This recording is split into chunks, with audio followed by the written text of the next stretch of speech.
Hello and welcome to another episode of Bare Bones Wargaming, a show with no bells, no whistles, no frills, just a man, a camera, and his game. On this episode, with a fully charged battery, we're going to take a look at the third part of my game that I'm tentatively calling Carrier Warfare in the Pacific.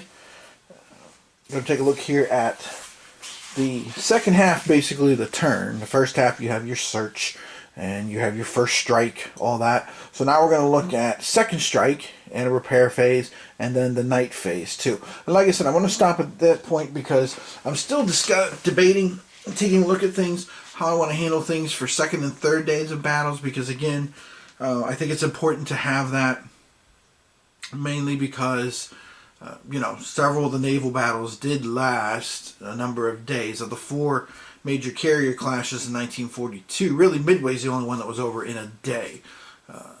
Coral Sea was a couple of days. Eastern Solomon, Santa Cruz really had some action going on for 3 days, if you really look at it. Okay?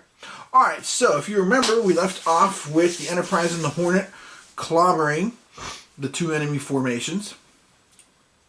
And at this point, we have a bunch of Japanese carriers that are taking a pretty good beating.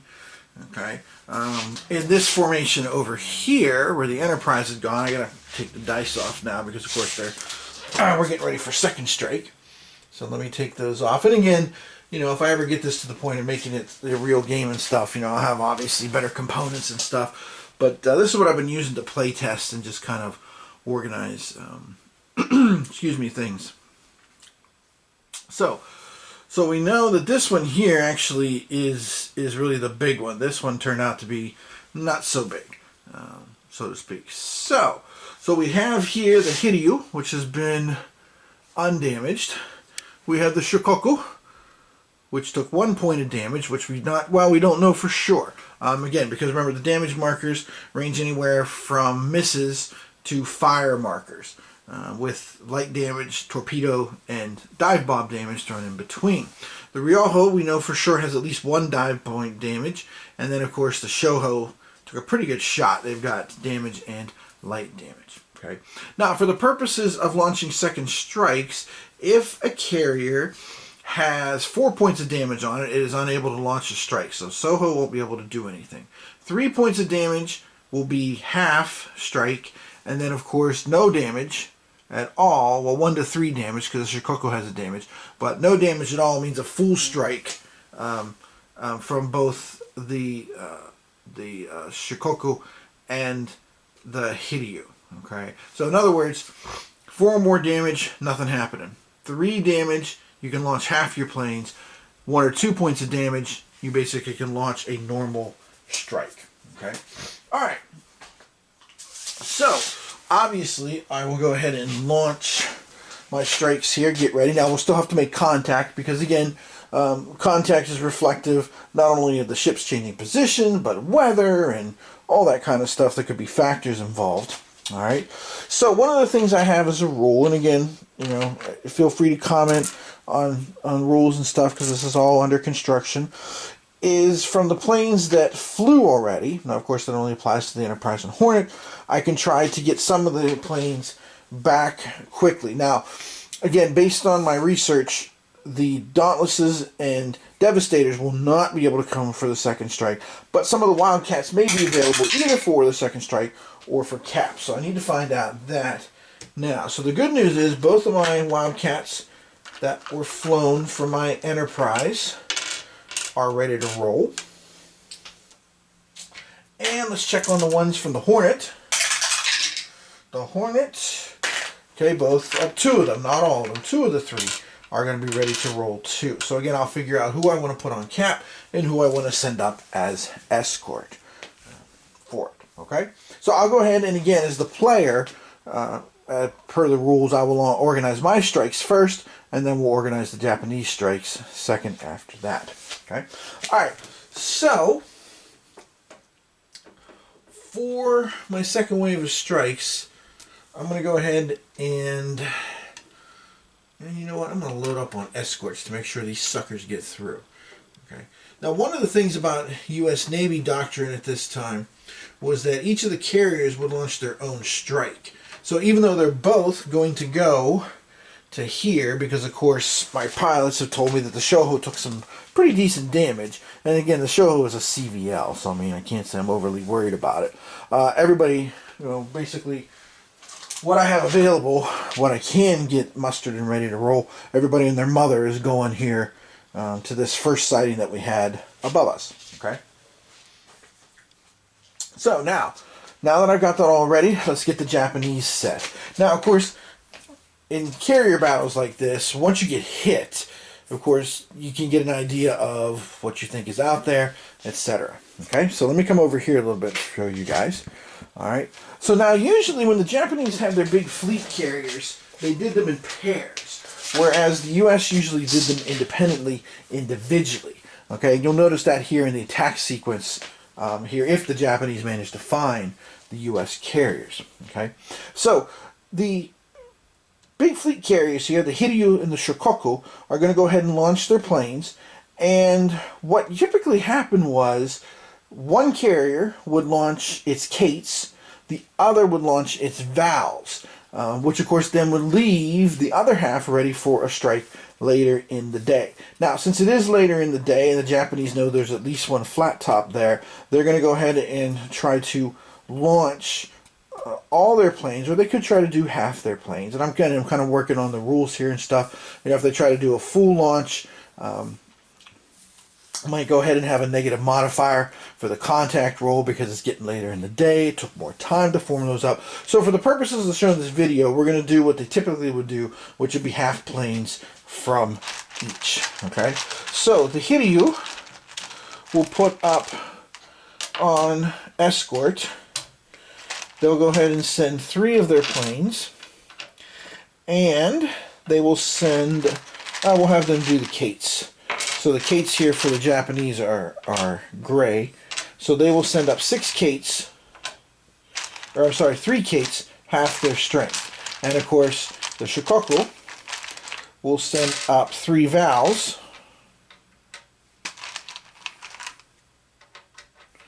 as part of their strike. And again, eventually I'll have tables and charts and things to put the strikes up. But for right now, yeah, I'm just kind of, making do, so to speak. And of course, understandable until I was kind of sure that this was going to maybe work out all right. Now, the Ryoho can send, again, a maximum of half, and since they're a smaller CVL, they could go ahead and they would have, let me check my notes here, they would have 2 Kates.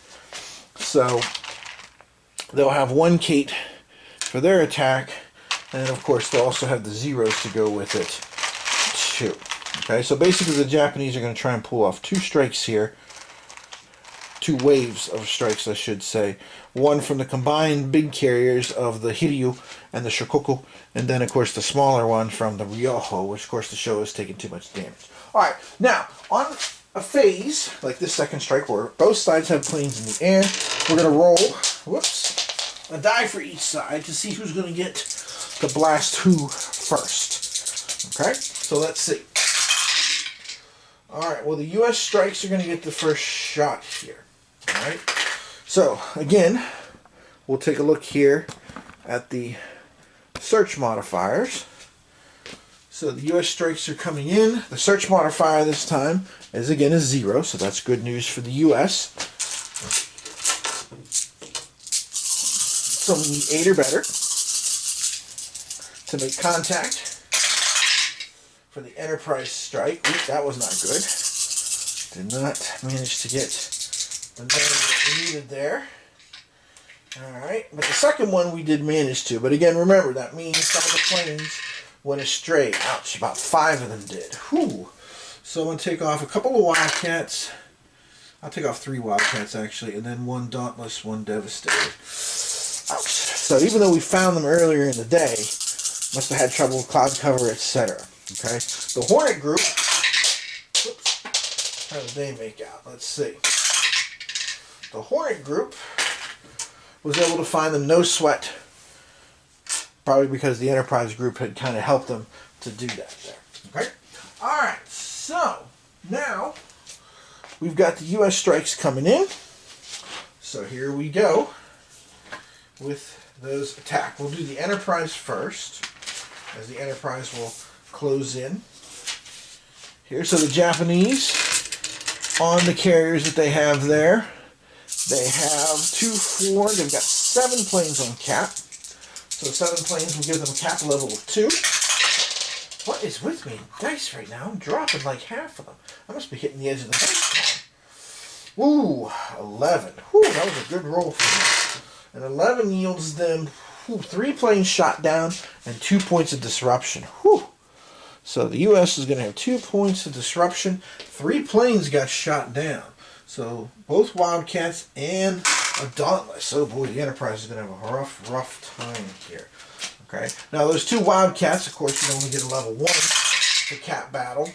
And let's see if they even hit anything. Yes, they did. They did manage to shoot down 1-0. So we'll take 1-0 from the Riojo, since they have the largest amount left. Alright. Now, big thing here, of course, we got to find out next is the anti-aircraft level. What kind of AA level will the Japanese have this time? Ooh, this time, not so good, which is good because I only got three squadrons left. Alright, that's a level 2, so that's not very big. Let's see what happens here. 6 on the level 2. Well, nothing was shot down. That's the good news. And only 1 point of disruption. Excellent. So now we have 3 disruption points. I do have 3 on the attack table, which unfortunately is only attack level of 2. But I will get +1. And let's see. Got our 3 dice. Big money, no whammies. I rolled a 5. +1 is a 6. This is going to be bad. Alright. 6. Which is a 5. Well, we still managed to get 2 hits. So I'm surprised a little bit. Alright. So the 2 hits.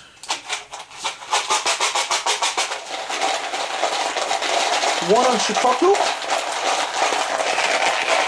And again, we won't know what it is till later. So we lay it down, face down.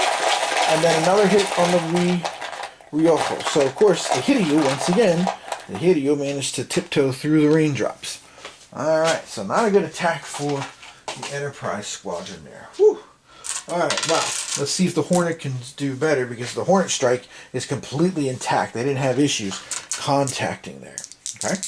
Alright. So cap level for the Japanese at this point. They have 2, 4, 6 left. So 6 will give them a level 2 cap again. That's a 7. And they shot down 2 planes and caused 1 point of disruption. Alright. Okay, so I'm going to lose 2 Wildcats in that dogfighting there. Of course, I had 4 Wildcats to begin with. So that's only a level 1 for air-to-air combat, basically. I got an 8. I did manage to shoot down a 0. So that's good. We'll take 1 from the Shikoku this time. Alright, let's see how the Japanese AA fire does. Once again, only a level 2. So USN getting a little lucky here. Alright, let's see what the Japanese can muster. The anti-aircraft level, it's an 8 at level 2. As soon as I get the page turn. There we go, level 2 and 8. Ooh, nothing shot down and only another point of disruption. Ooh, so this could be a huge strike for the Hornet. Alright, so we've got 6 attack points. That's going to be a level 3 attack with a +1 modifier. Here we go, baby. Alright, that's better. An 11. This one goes to 11. 7 minus 2, we got 5. Count them. 5 hits. Alright. Sorry, I didn't mean to sound like Wayne's World there. Alright, excellent.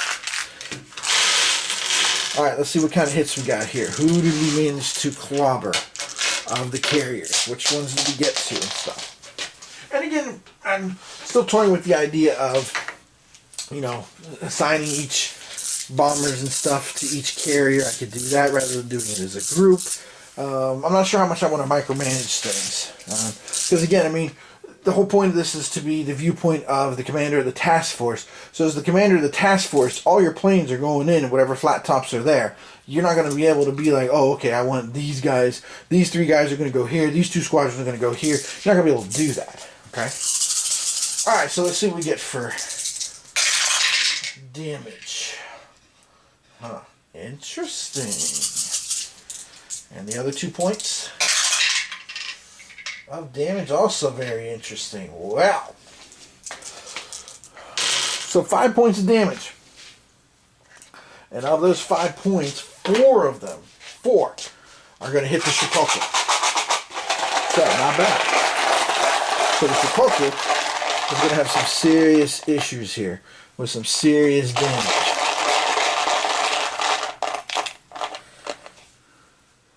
That's 2.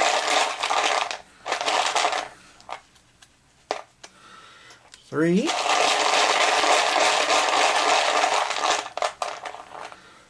4. And guess what? The Hiryu once again tiptoed through the raindrop.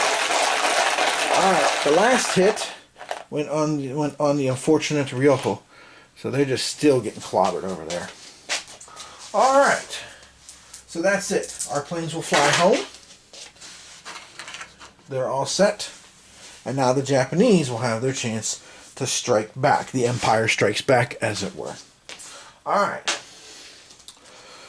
So let's shift gears over to here, because of course now we're going to be focused on the aircraft carriers there, the Hornet and the Enterprise, okay, for the U.S. side. Alright, so the Japanese will have 2 waves of attack here. We'll have the big one, which of course the big one will be with the Shikoku and the Hiryu, and then of course we'll have the Ryoho wave. So let's see what kind of search modifier they have. Ooh, they got a -1. Ooh, maybe we got lucky on this, huh? Maybe. Let's see. Nope, no luck. They rolled a 10. So that's easily 10 minus 1 is 9. So they are able to locate us. Alright, that's unfortunate. Alrighty. Let's see what the Ryoho will do. The Ryoho strike, well, 6 minus 1 is 5. That's no good.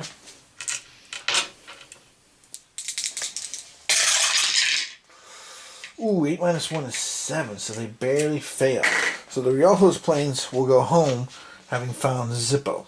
They will get nothing and like it. Alright, here we go. So, here comes the Japanese attack. Now, of course, the Japanese pilots were a little more skilled when it came to attacks and stuff, and that's going to be reflected here. They're going to get a die roll modifier on top of other things and stuff. Alright, here we go. So, we got our Combat Air Patrol. We have 5. Which is a cap level of 2. Got a 9, not too shabby. Alright, so we caused 1 point of disruption so far. And we shot down 2 of the escorting Zeros. So not too shabby. Not too shabby at all. Alright, now the Japanese, of course, had 6 planes, which is also level 2. In our little engagement here. But since there's Zeros on escorts and such, that will actually give them an extra point there, and they shot down 2 planes too. So the carriers taking hits as well. Alright, now the big thing is, what kind of anti-aircraft level are we going to get? Oh no. The U.S. carrier's only got a level 1 AA value. Crap. I feel like Hellboy. Oh, crap.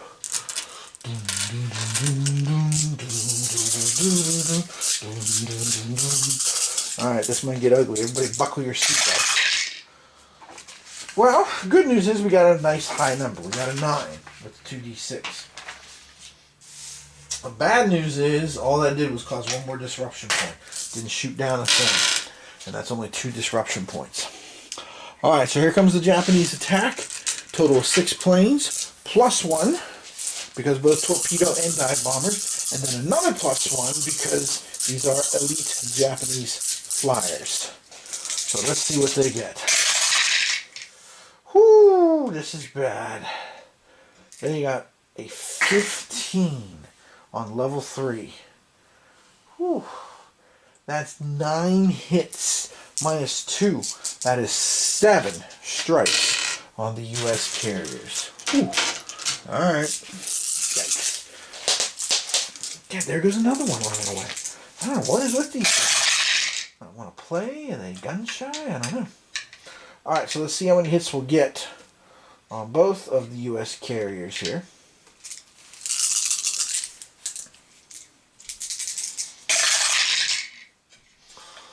Alright, well, with these 7 hits, they're almost evenly distributed. The Enterprise took 3 shots, and the Hornet is taking 4. Alright, so let's see what we get there. Now, of course, I don't have to be as careful here, because since I'm the commander of the U.S. Task Force, I can find out right away, get the assessment, damage assessment from my peeps. So, alright, not bad. We got 2 misses on the Enterprise and 1 light damage. Okay, that's cool. I can dig that. Let's see how the Hornet fared. The Hornet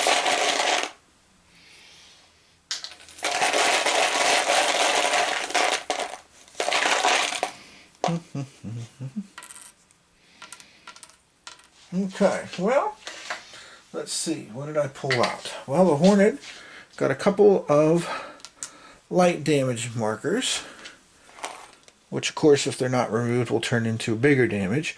Ooh, and then the Kates hit us, too. Got 2 torpedo hits as well. Alright, so that's a pretty good hit. They've landed on both of us there. Alright, so now the Japanese will, of course, fly back to their carriers too, and now we'll have our repair phase again after the second strike. Alright, the Japanese will do the repair phase first, so they'll draw the repair phase card. First of all, ooh, look at them, lucky them, they got a level 4 repair. Now, of course, Japanese repair was not as good as the U.S., but here they get 2 repair points. Alright, so let's go back over here. And let's reveal half of the markers. So the Shikoku, ooh, they got fires on the deck. And a dive bomb hit. Whew, alright. The Ryohu now has 4 hits. So they will review 2 of those. 2 more dive bomb hits. Wow. Okay. Alright, well, the good news is, since the Shikoku knows about the fires, they can try to get them under control with the 2 repair points.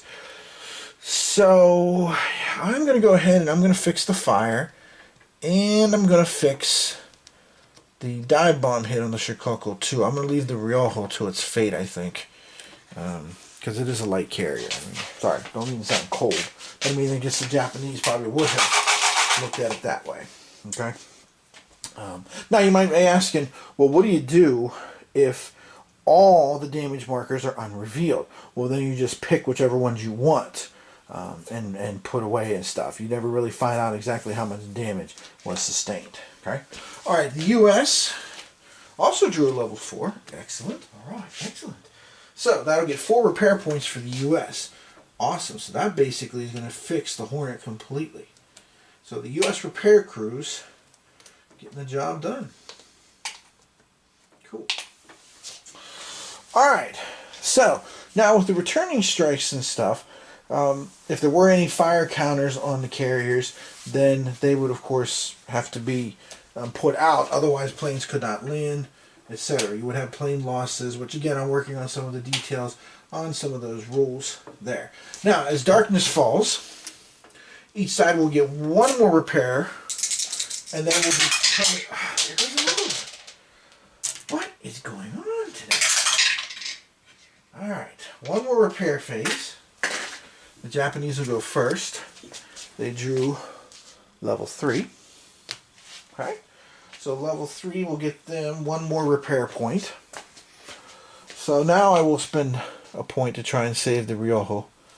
We'll get that dive bomb there. Now I could just take a face down one on the Shikoku. I could do that too, but I'm not going to. I'd rather take the bird in the hand, so to speak. And then, of course, the U.S. side. The U.S. has a level 3, so they were able to repair all the damage to both carriers. So that's good news. Okay. All right. And, of course, you know, if you look at some of the battles, this actually does follow things. The U.S. repair efforts were better. Even if you look at Midway, where Midway, you know, the Yorktown was repaired so fast that when the Japanese came back and attacked it again, they thought it was an undamaged carrier. So that's part of what I'm basing things on here, too. Okay, so Nightfall now. Now we got to do is figure out how much permanent damage each flat top sustained. Okay, and this is kind of where the revealed and unrevealed markers come into play, because not until the end of the day will you have any idea of how much damage is actually incurred. So let's take a look at the Shikoku first. The Shikoku has, a fire marker, a torpedo marker, a dive bomber marker, and a miss. Well, of course, the miss means nothing. The torpedo and the dive bomber are worth 1 permanent damage point apiece. And by permanent damage, I also mean damages that just can't be fixed at sea either. The fire marker, though, is worth 2. So that is 4 points of damage. All right. And I'm just using 10-sided die here to mark the permanent damage on each carrier for the time being. Okay, the Ryoho. Let's flip these. Oh, fire marker, light damage. Well, the light damage is all by itself, so it's easily repaired. But the Ryoho, suffers 4 points of damage. As well. So another 4 points of permanent damage. The Shoho. Now 2 lights make 1 point, so that's 3 points of damage on the Shoho. All right.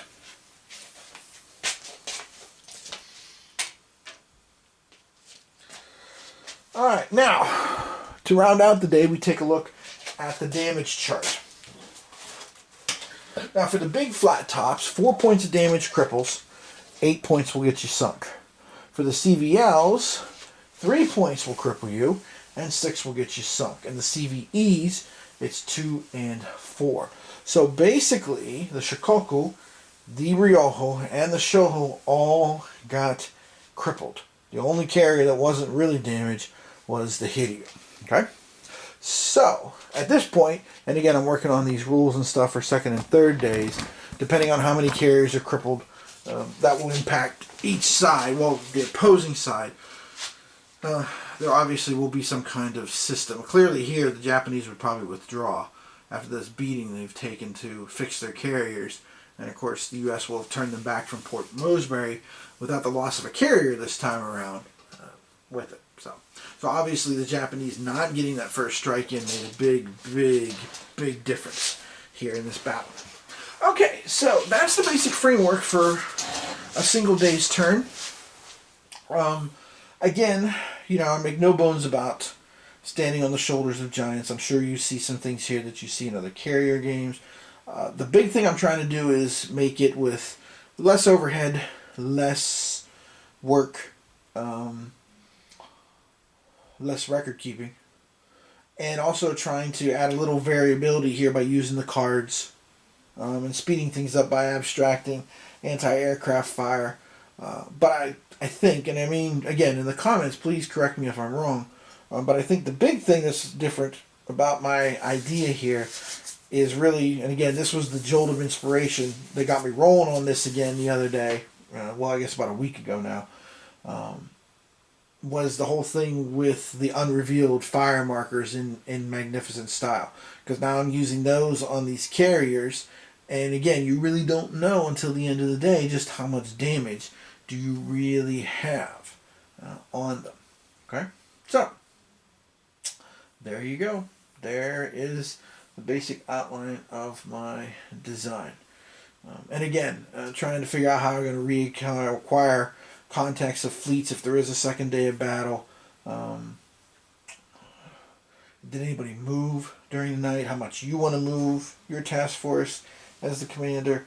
all that is stuff I've got to figure out as regards the overnight rules, the transition rules, if you will, to a second day of battle, which is necessary because, again, like I said, 3 of the 4 carrier battles really had 2 days of air operations that went on.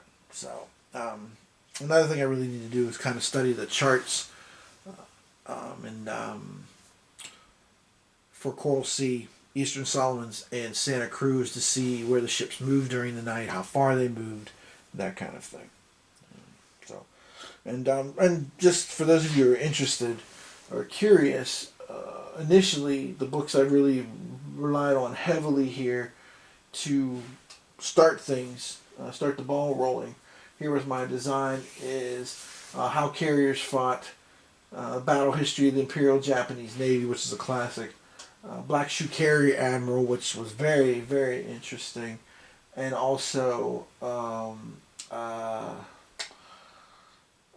well, actually 2 other ones too.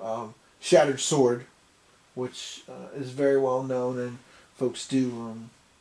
Some folks have. There seems to be some mixed opinion about it. I'll just leave it at that. I also looked at the Pacific Crucible, and also looked at Dr. Meyer's book. He's the guy that designed Across the Pacific, the Pacific War and Contingent Victory, and then also a book that I found very interesting, especially for alternate strategies and plans and stuff. The If Mayhem had ran the Great Pacific War, which I read a little while ago, last time, I guess 2 years ago when I went through this run. So, okay, so there you have it. There's my design. There's my ideas. Throw it out in the arena. Run it up the flagpole and see if anybody salutes. So, next game, I'm not sure what I'm going to do for you guys, because quite frankly, I'm off on a Pacific Theater run. So I'm looking at some of my Pacific games that I have, like D-Day at Tarawa, Islands of the Damned, you know, the usual suspects like that I enjoy playing when I take off on my Pacific Theater runs. I might even revisit Greater East Asia Co-Prosperity Sphere, especially since I picked up the MMP version. Hopefully the rules will be a little bit clearer, crisper. I don't know. I haven't really done much with it, to be completely honest.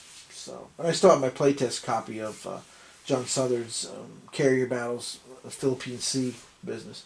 So, Carrier Battle, I should say. Which again is on pre-order from Compass Games. And if you do enjoy Carrier Warfare and you like that much detail, you should check it out. He's made some changes from the old Victory Games Carrier game that I think are really good. And I kind of hope that at some point he'll put together like some kind of update kit for Carrier, because I think some of the changes he made in the rules will make Carrier an even better game. So, yeah, okay. So again, comments and feedback are appreciated on this. To see if this thing has any kind of legs, and if it's something I should pitch, to somebody at some point, one of the game companies. Alright, so again, next time I see you, I might see you with one of the other games, maybe using kind of an in-between some of the Pacific Theater games, like the Conquistadors, or I've been looking also at Banana Wars recently, been kind of looking over that game a little bit. So there's some possibilities out there roaming around for new videos, or I'll try to do a review or something like that sometime in the near future. Alright, so this is Tim Korchmar from Bare Bones Wargaming, saying thanks for watching, and I will catch you next time, somewhere, someplace. We'll meet again, don't know where, don't know when, but I know we'll meet again some sunny day. Yeah, if you're seeing the mushroom clouds from Dr. Strangelove, you're not alone, which probably a lot of you probably are as soon as I started taking off on Vera Lynn, I think is who sang that song. originally. Okay, as always, thanks for watching. I'll catch you next episode.